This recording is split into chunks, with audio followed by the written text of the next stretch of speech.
আমরা দেখেছি তরুণ মেধাবীরা থাকা সত্ত্বেও শুধুমাত্র কোটার কারণে চাকরি পাচ্ছিল না। গরিব মা তার সন্তানকে স্কুলে দিতে পারছিল না, অথচ শত শত হাজার হাজার কোটি টাকা পেয়ে তৈরি করা হয়েছে রাজপথ, তৈরি করা হয়েছে মেট্রো রেল, তৈরি করা হয়েছে ফ্লাইওভার, আরো অনেক কিছু। আমরা দেখেছি ন্যায্য দাম না পেয়ে কৃষক তার ঘামে ভেজা সোনার ফসল রাস্তায় ঢেলে দিয়েছে, বলে দিয়েছে তার সন্তানের হাসি মুক্তি। আমরা এটাও দেখেছি আমি দামি ও রাতের নির্বাচনের মাধ্যমে কেউ কেউ হয়ে গেছেন সেই কথিত উন্নয়নের রোল মডেল। এই যদি হয় বাস্তবতা, তাহলে প্রশ্ন আসে এই রাষ্ট্র কার? জুলাই অভ্যুত্থানে ফেসিবাদের পরাজয়ের পর প্রচলিত বা নব্যগঠিত রাজনৈতিক দলগুলো হয় জুলাইয়ের স্পিরিট ধারণ করতে পারেনি, অথবা জুলাইয়ের স্পিরিট নিয়ে বাণিজ্য করছে, চেতনা বাণিজ্য।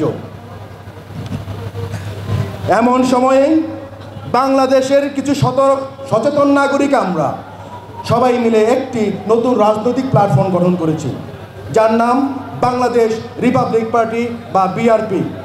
এই দল কোনো পরিবারতন্ত্রের উত্তরসূরি নয়, এটি কোনো প্রাক্তন শাসকের ছায়ায় দাঁড়ানো কোনো গোষ্ঠী নয়। বাংলাদেশ রিপাবলিক পার্টি গড়ে উঠেছে মাঠ পর্যায়ের মানুষের ঘাম, আশা ও ভরসা নিয়ে। আমাদের লক্ষ্য একটি ইনসাফ ভিত্তিক রাষ্ট্র, যেখানে বিচার হবে আইনে, ফোনে নয়। একটি জবাবদিহিমূলক ব্যবস্থা, যেখানে টাকায় নয় দক্ষতায় কাজ হবে। একটি সহানুভূতিশীল রাষ্ট্র ব্যবস্থা, যেখানে নারী, শিশু, বৃদ্ধ ও প্রতিবন্ধী কেউ উপেক্ষিত হবে না। শিক্ষা, স্বাস্থ্য ও কর্মসংস্থান হবে সরকারের মৌলিক অঙ্গীকার, কোনো স্লোগান নয়। যুবকদের বলছি বিষণ্ণতা নয়, নেতৃত্ব দিন। নারীদের বলছি প্রতীক্ষায় বসে থাকবেন না, সামিল হন। প্রবাসীদের বলছি শুধু সাহায্য পাঠাবেন না, নেতৃত্বে বিনিয়োগ করুন। আপনি দেখিয়ে দেন শুধু ক্ষমতায় যাওয়ার জন্য রাজনীতি নয়, বরং দেশ সেবার জন্য রাজনীতি। আপনি রাজনীতিতে অনন্য দৃষ্টান্ত স্থাপন করুন। সেই দৃষ্টান্তর মাধ্যমে প্রচলিত রাজনীতিবিদদের রাজনীতি করাটাই কঠিন করে দেন। আমি শ্রদ্ধাভরে স্মরণ করছি 1760 সালের ফকির সন্ন্যাসী বিদ্রোহ থেকে শুরু করে তিতুমির, ফরায়েজি, ওহাবি ও তেভাগা আন্দোলন, সিপাহী, নীল ও সাঁওতাল বিদ্রোহ, 47-এর ব্রিটিশ বিরোধী আন্দোলন, 71-এর মহান মুক্তিযুদ্ধ, 90-এর স্বৈরাচার বিরোধী আন্দোলন এবং 24-এর ফেসিবাদ বিরোধী আন্দোলনের সকল শহীদ, গাজী এবং অন্যান্য সকলকে।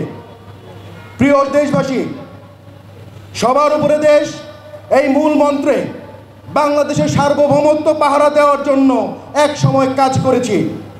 আজ আমি আরেকটি যুদ্ধের ফ্রন্টের সামনে হাজির হয়েছি। এ যুদ্ধ অস্ত্রের নয়, এটি নীতির যুদ্ধ।